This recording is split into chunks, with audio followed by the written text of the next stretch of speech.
dos manifestantes para o centro da capital argentina. Há também marchas e manifestações programadas para acontecer em outras cidades. Como eu falei, é uma paralisação geral, que é contra as medidas, as reformas do presidente, o arroxo salarial, o novo plano fiscal, contra o governo Milei. Amadeu.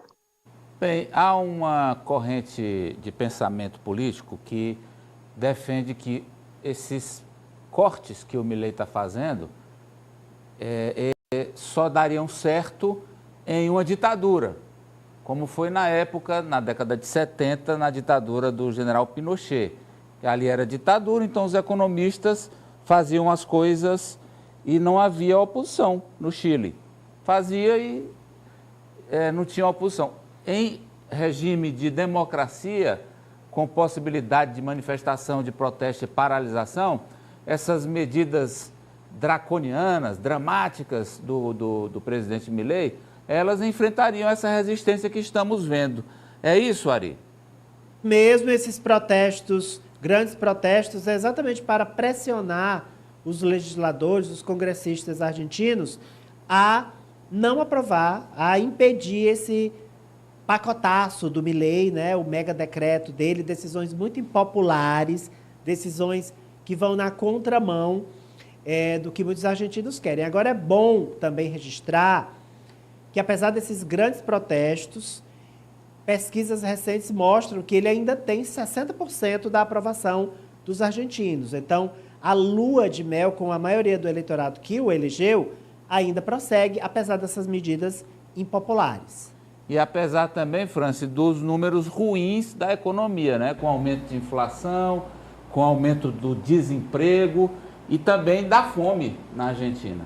Mas é uma situação muito complicada. O eleitor argentino apostou no Javier Milei porque já estava ali há muito tempo sendo comandado pelos mesmos grupos políticos, mas o Javier Milei adota medidas que são extremamente impopulares. E lembrando que o sistema, que a democracia da Argentina, ela é até um pouco mais complexa que a do Brasil para o presidente da República.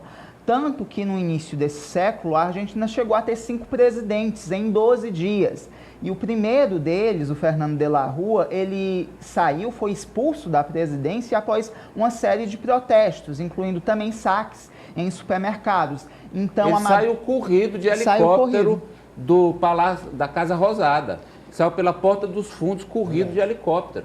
Então, Amadeu, eu vejo um risco, inclusive, para a continuidade do mandato de Javier Milei, caso a situação na Argentina continue piorando. Já, Amadeu. Marta. Amadeu, ninguém governa sozinho, né? Desde a campanha, a gente sabia que provavelmente ele não teria essa maioria no Congresso, a vida dele não está muito fácil e é até inocência acreditar, né, que todas aquelas propagandas que ele colocava ali na campanha eleitoral seriam cumpridas, tendo em vista que a gente vive, que eles lá vivem ainda numa democracia. Apoliana. Amadeu, mas eu acho que ele ainda vai tentar encontrar algum caminho para modificar algo desse pacote para que ele consiga alguma aprovação. Ele já abriu mão de muita coisa. Ele já mexeu, né? Mas a gente está vendo que a pressão popular pode fazer ele ceder mais um pouco. Infelizmente, a gente tem visto ele adotar essas medidas contra grevistas para também coibir esse tipo de movimento na rua. Só é aquela coisa, né? Eu acho que ainda vai piorar muito antes de melhorar, se é que o Milei vai conseguir, de fato, trazer algum resultado para a economia argentina. Mais algum detalhe, Socorro, sobre? Acho que a Poliana falou bem. Vai demorar muito para melhorar, se melhorar, né? Agora, não pode o governo chamar manifestante de mafioso, Amadeu. Aí não pode. Aí apagar fogo com gasolina, né? Apagar fogo com gasolina. A ministra da Segurança. Ministra da Segurança. A ministra da Segurança. Agora, Socorro, vamos falar também de outros protestos agora na Europa. Com greve, a Alemanha está sofrendo, a França também. Que já tem tradição a França, né? A Alemanha nem tanto. Pois é, mas os maquinistas... Argentina é uma espécie de França da América do Sul, né? Olha, a Alemanha, os maquinistas começaram hoje na Alemanha, o que já está sendo considerada a maior greve, a mais longa greve. A greve começa hoje e vai até segunda. São 6 dias de greve. Isso greve do setor de transporte de passageiros, porque do setor de transporte de mercadoria, essa greve começou ontem na Alemanha. E o que os trabalhadores alemães estão pedindo? Eles pedem aí um aumento salarial para acompanhar a inflação, pelo menos para compensar a inflação. Eles querem redução da jornada de trabalho para 35 horas por semana, distribuídas em 4 dias. O governo estima que o prejuízo para a maior economia da Europa durante esses dias de paralisação pode chegar aí a 1 bilhão de euros ou mais de 5 bilhões e meio de reais. Inclusive, o ministro dos Transportes, Volker Wissing, classificou o movimento como destrutivo para a economia do país, que já contraiu 0,3% no ano passado. Essa é a 4ª greve dos trens na Alemanha desde novembro do ano passado. E a Alemanha, pela localização e pela força econômica, ela está no centro aqui da Europa, ela tem 6 rotas comerciais, são 6 corredores de transporte de mercadoria que passam. Então, é muito prejuízo para o país, sem falar para o passageiro, para o cidadão comum, porque é também um país que se move, que se movimenta, que viaja muito de trem. Então, 6 dias aí, essa greve. Já na França, Amadeu, essa greve da França, dos agricultores, essa já dura algumas semanas e hoje os agricultores intensificaram o movimento. Eles continuam bloqueando rodovias importantes, inclusive rodovias que ligam a França a outros países, como a Espanha, a Andorra e até a Bélgica. Eles usam os tratores, eles usam esterco, eles armam tendas no meio das rodovias e até chegam a acampar nessas rodovias os agricultores franceses. Semana passada foram 400 tratores que bloquearam a cidade de Toulouse, que é uma cidade mais ou menos sem habitantes, mais ou menos do tamanho de Teresina. E a situação piorou depois de ontem, quando uma agricultora de 35 anos e a filha dela de 12 morreram. Elas faziam parte desse protesto quando um carro invadiu, tentou quebrar esse bloqueio e a agricultora morreu com a filha e o marido está em estado grave, está em uma UTI na França. Inclusive as investigações, eram 3 pessoas, seriam estrangeiros, eles não tiveram a intenção de matar, mas estão sendo investigados por seria aí um homicídio culposo. Bem, os agricultores franceses reclamam dos impostos altos, reclamam das regras de proteção ambiental da União Europeia, eles querem até voltar a usar alguns tipos de agrotóxicos que são proibidos, dizem que tem pouco apoio do governo e que tem muita burocracia na França.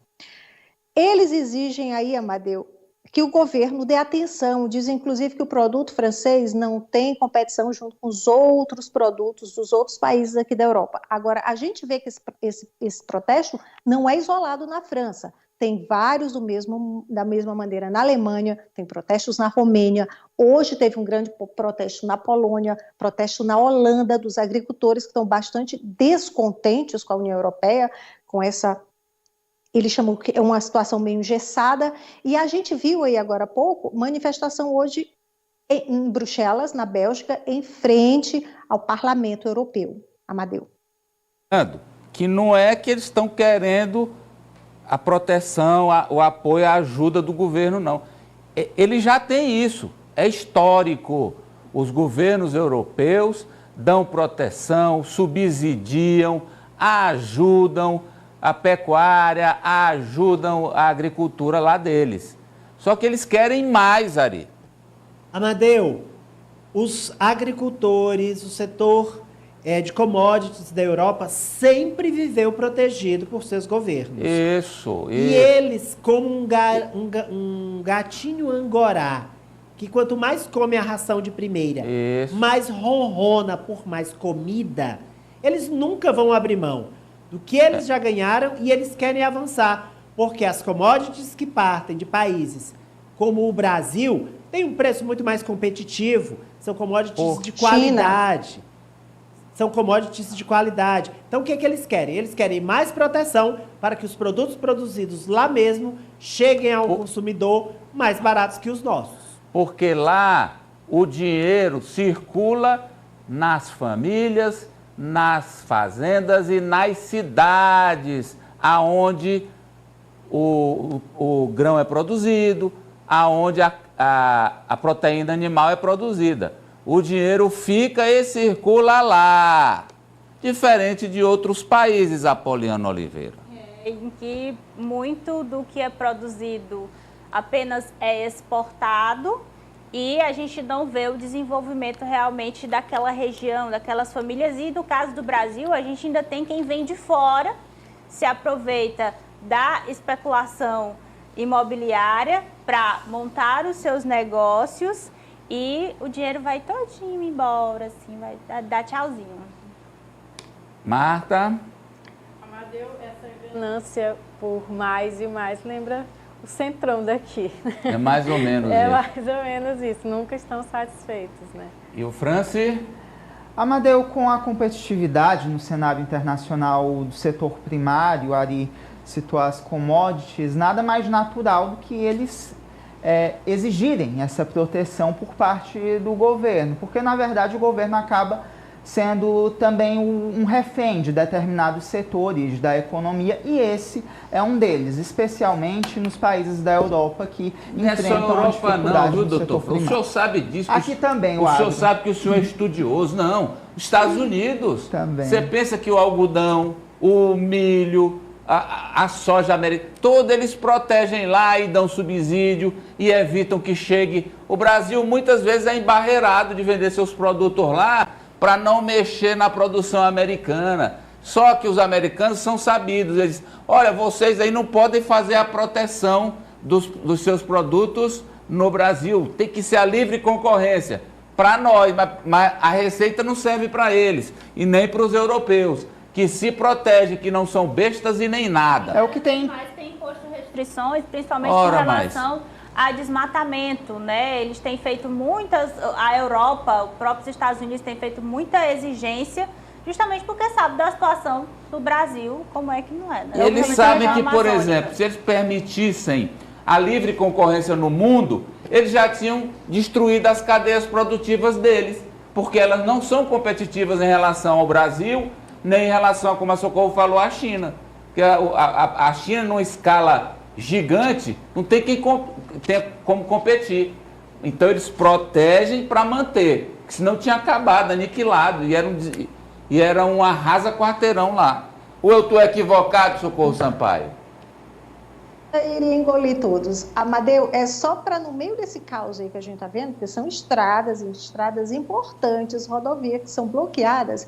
O porta-voz do governo francês disse hoje à tarde que não, eles não vão impedir os protestos, que eles têm o direito de manifestar. Então, os protestos estão garantidos. Os agricultores vão continuar bloqueando estradas, bloqueando entradas de prédios públicos, e eles avisaram também hoje, os agricultores, que vão continuar, e se precisar, eles vão parar a capital, vão parar Paris. Um pouco diferente a forma de ver o protesto. Obrigado, Socorro Sampaio, ao vivo, Viena, na Áustria. Eu não sei se nem tanto ao céu, nem tanto à terra, a minha visão. Nem tanto chamar de...